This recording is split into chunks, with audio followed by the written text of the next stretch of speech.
flown by, and I'm filled lately with memories and gratitude. So many memories.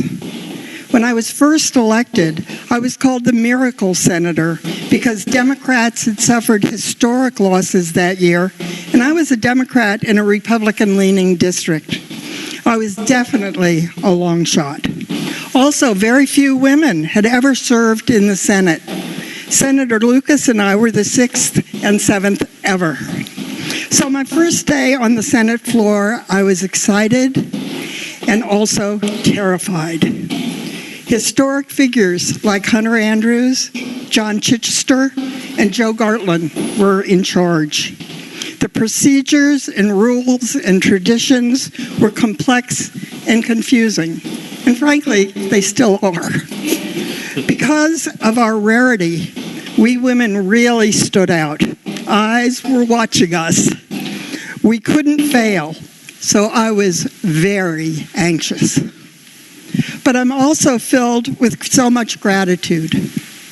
So many people have guided and supported me, and I want to mention them at least by category. First, the voters of the 32nd District. Without them, I never would have been here in the first place.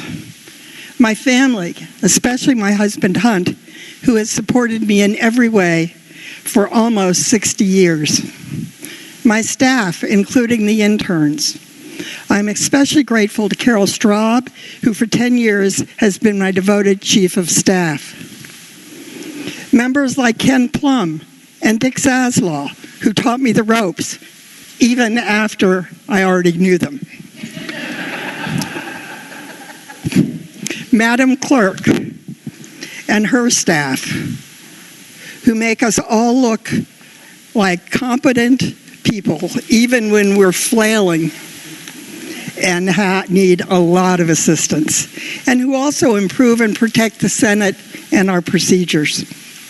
The Senate Finance and Appropriations Committee staff, under the direction of April Keyes. They craft our complex budget and give us their expertise on state programs. They are absolutely the best. Legislative Services, who take our vague ideas and create something that makes legal sense. Capitol Police, who keep us safe. And there are a couple of groups who probably don't know how much I respect them and who are misunderstood by so many. First, the lobbyists. They provide information and suggest solutions. I've had a rule my whole time in the Senate that any lobbyist who lies to me or misrepresents will never come into my office again. In all those 32 years, only one has met that fate.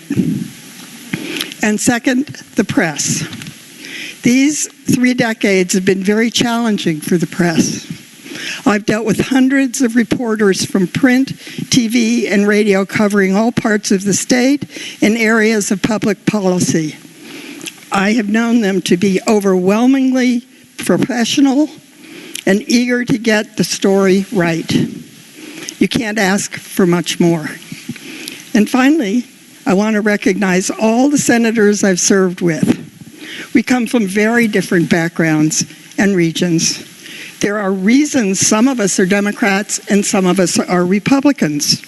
But here in the Senate, we treat each other with respect, and because we all got here the same way. We got more votes than anybody else in the race. So it's my fervent wish that this mutual respect and admiration and decorum continues forever. When I was first elected, I was asked how long I would run. I said as long as I still got goosebumps when I entered the Senate floor. Well, I still do get goosebumps, but the time has definitely come for new leadership, and I can't wait to watch to see what you all do. Thank you, Madam President.